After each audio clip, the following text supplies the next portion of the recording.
Why has comprehensible input only become well known over the last few years? Stephen Krashen came up with his theory of comprehensible input in 1982. So why has it taken such a long time for people to find out about this method of learning a language? People have been trying to learn English for decades. So why is it that only now has this method of comprehensible input become more well known to people? If comprehensible input is such a good method for learning a language, then why haven't students been using this method for the last 50, 60 years? If it's such a good method, you would think that everybody would be using it. There is one main reason why comprehensible input has only started to become more well known over the last few years, and that is that in the past, this method was not possible. This method of watching lots and lots of comprehensible input videos to learn a language was not possible until around 2010, when social media and more specifically YouTube were invented.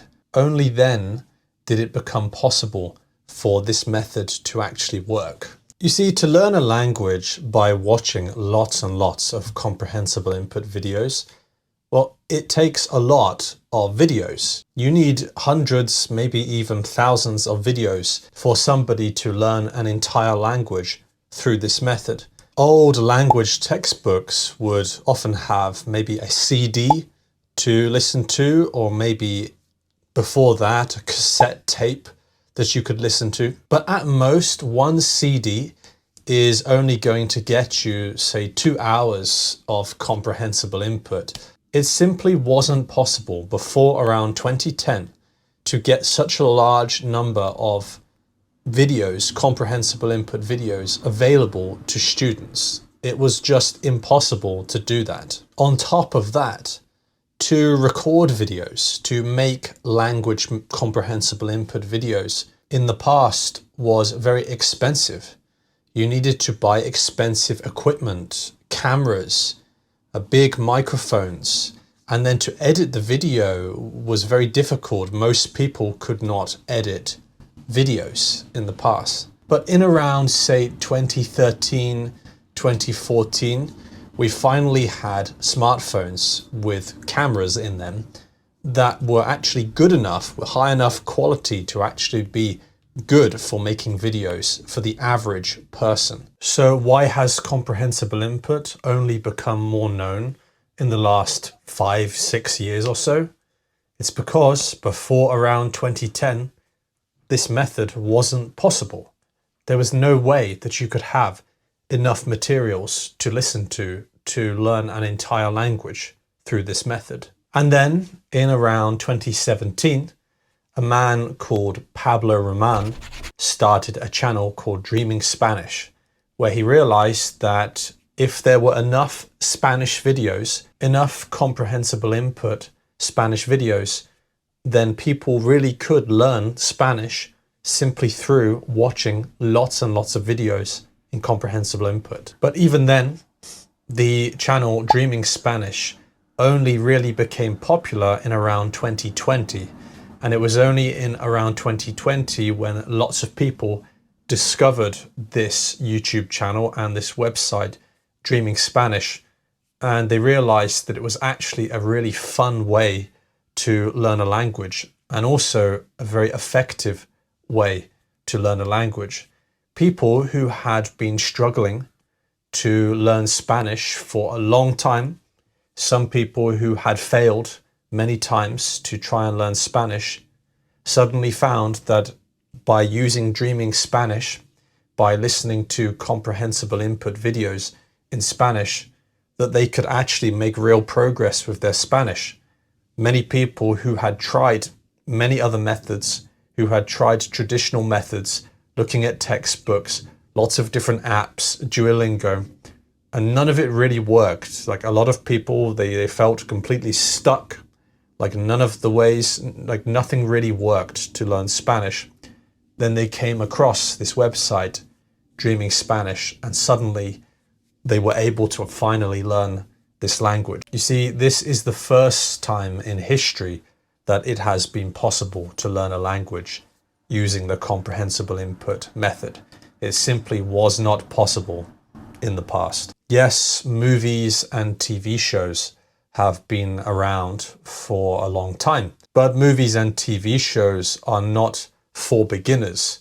They're not really even for B1 intermediate students. And movies and TV shows were not made for students. They were made for native speakers. To go from being a beginner student in a language to becoming an advanced student in a language through the comprehensible input method, it takes a lot of videos. It takes hundreds, maybe thousands of videos at each level. When it comes to English, right now, all of the comprehensible input English videos are spread around different parts of the internet.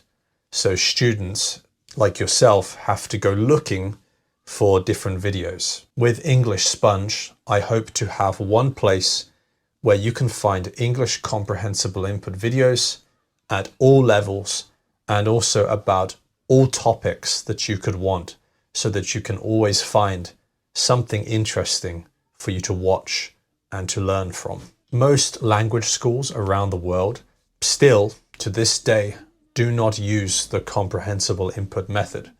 Most language schools around the world use traditional methods, using a textbook and following the modules, following the chapters of the textbook one by one. Now, in a traditional language textbook, there may be some listening practice.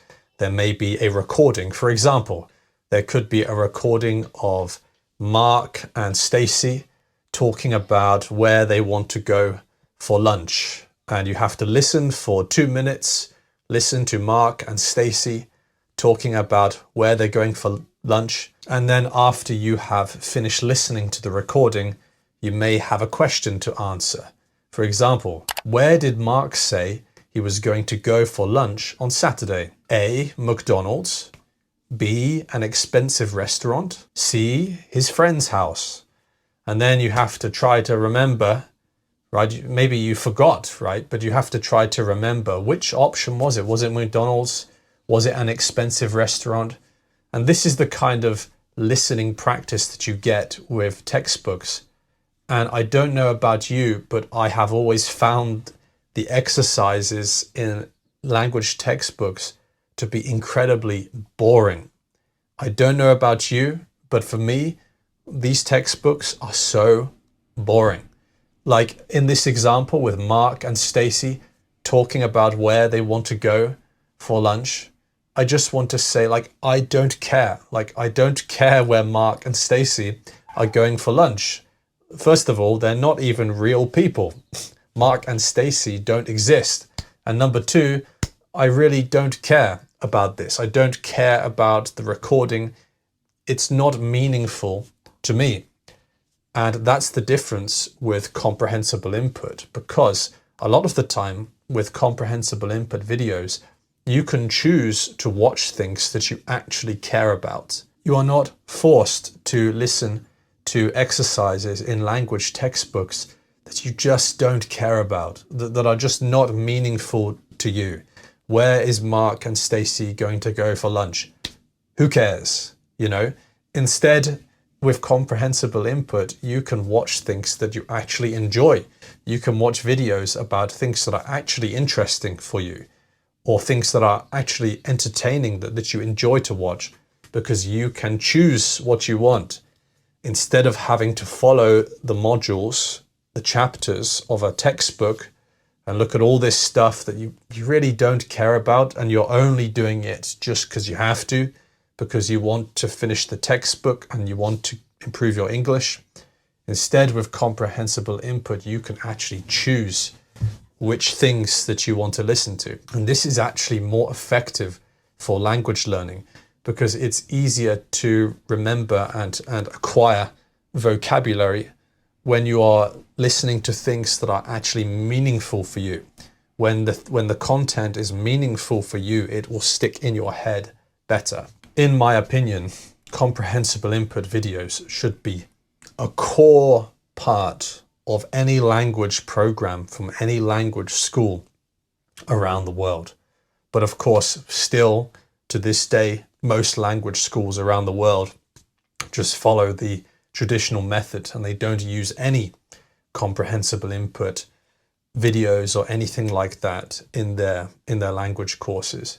But like I said, it's a new method. It has only been possible since around 2010, and it has only become popular really in the last 3 or 4 years.